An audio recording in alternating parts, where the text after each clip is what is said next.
안녕하십니까. 주역으로 풀어보는 세상만사 자매철학원입니다. 이번에는 김학의 사건에 대해서 앞으로 어떻게 될까라는 걸 가지고 주역으로 한번 풀어보겠습니다.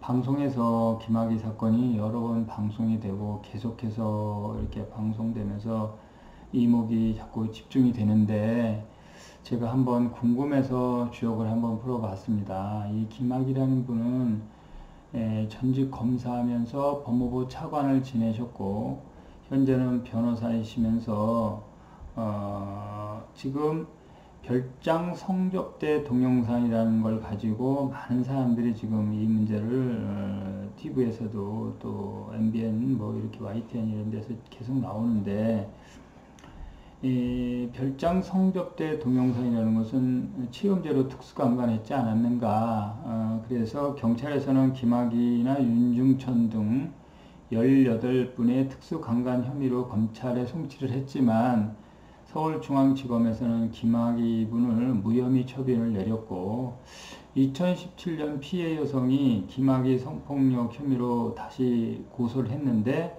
중앙지검에서는 새로운 증거가 없다. 다시 무혐의 처분을 내렸습니다. 2018년 4월에 사건 응패를 축소한 거에 대해서 재조사를 공고하지 않았는가. 그래서 이 부분의 문제점이 이제 여러분들이 다 궁금해하고 또 어떻게 될까라고 해서 저도 한번 주역으로 풀어봤는데 김학의 사건 내용을 간단히 보면은 이 수레둔께가 나오고 하풍정께 수화기제인데 이 내용은 험난한 이성이다. 수레둔에서는 험난한 이성이다. 그래서 너 한번 죽어봐라. 이게 이성이 험난하다 그런 것은 일반 여성이 아니고 일반 특수적으로 이제 그런 직종에 종사하시는 분이 아닌가. 우리가 볼 때 뭐 나쁘게 생각하지 않고 우리가 보면 이렇게 일반 가정주부는 아니다. 이렇게 저는 생각을 하고 있습니다. 이 수레둔에서 험난한 이성이라고 나온 거 보면. 그렇지 않으면 또 이 김학의라는 이분에 대해서 상당히 감정을 많이 갖고 있는 분, 이제 두 가지로 볼 수 있어요. 근데 저는 사실 김학의라는 이분한테 이제 성접대 동영상에 한번 찍혔다, 뭐 거기에 프로그램에 나와서 뭐 치움죄로 특수강간 당했다 이런 분들이 너 한번 죽어봐라 라는 뜻은 김학의에 대해서 이분에 대해서 상당히 감정을 가지고 사건을 파헤치려 하지만 이 도와주는 사람이 없고 알려주는 사람도 없고 또 알려준다 해도 그분 자체도 모른다. 그런데 화풍정께서 보니까 시간이 필요로 하면 시간만 있으면 비가 오게 되므로 해소된다. 그러니까 이 사건의 내용이 결국은 파헤쳐질 수가 있다라는 거죠.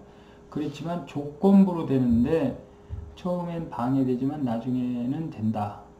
결국은 사건을 파헤쳐서 한번 해결할 수 있다라는 건데 그것은 바로 되는 게 아니라 3년 후에 되니까 올해가 19년, 내년, 후년 21년도에 가면 이 험난한 이성이라 하시는 이분들 결국은 이 동영상에 있는 등장하시거나 아니면 또 그 외에 같이 피해를 입은 여성들이 3년 후에는 완전히 이겨서 다 쓰러뜨린다라고 나오는 겁니다. 그러면 김학의 사건이 그러면 김학의가 구속되는가? 이분이 구속되는가? 결론은 아주 집풍수계를 받았지만 그 중에서 구속되는 분도 있으니까 감옥 가는 수는 있다. 감옥 갈 수도 있다. 그러나 정확하게 감옥 간다라고 표현할 수 없지만은 감옥 갈 경우가 많다. 이렇게. 그래서 일이 좀 쉽게 이루어질 수 있지 않는가. 3년 후에 이제 그 과정에서 감옥을 갈 수 있다라는 거예요. 김학의라는 분이. 이게 이제 김학의 사건의 내용을 보면 하늘의 재앙이고, 천례무망교가 나왔으니까 하늘의 재앙이고, 경거망동을 해서 재앙을 받는데 사실 경거망동하지 않아도 재앙을 당하고 가만히 있어도 이성으로 인한 재앙을 받습니다. 이분은 결국은. 그래서 갑자기 뜬금없는 일이 발생하는데 다 같이 이거에 이제 약속을 했겠죠. 여기에 관련된 18분의 특수강간 혐의에 검찰 송치된 이분들이 다 같이 입을 맞춰놓고 윗선도 있으시겠지. 근데 이분들이 갑자기 틀어지는 거죠. 그래서 윗선이나 같이 하는 사람들이 갑자기 일이 틀어지면서 하늘의 재앙을 받게 되고, 그래서 지화망이가 나와가지고 암흑기가 오는데 밝음이 사라진다. 엄청나게 어렵다. 인생이 암흑기다. 사망할 수도 있고 건강 이상이다. 밝음이 사라진다는 것은 감옥을 간다는 거죠. 그게 어두운 시기에 정벌해서 우두머리를 사로잡는다. 그러니까 결국은 여기에 관련되는 18분의 우두머리, 그 외에 우두머리도 있을 수 있고, 또 같이 혐의를 했던 분들도 있는데, 이분들이 다 같이 다 잡혀 들어가지 않는가. 그래서 대신 서둘러서 급히 하면 안 되고 천천히 진행하면 3년 후에는 모든 것을 다 쓰러뜨릴 수 있다. 다 밝혀낼 수 있다는 거죠. 그래서 여기에 관련된 이것을 파헤치려고 하시는 분들, 여기 그분들은 3년 동안 계속 이 점에 대해서 계속 수사하면서 끊임없이 해야만 되지 중도에 포기하면 안 된다. 그래서 결국은 김학의 사건에서 김학이라는 분은 결국은 징역을 가지 않을까. 잘못하면 징역 가서도 나중에 그 과정에서도 자살할 수도 있고 사망할 수도 있고 몸이 아플 수도 있습니다.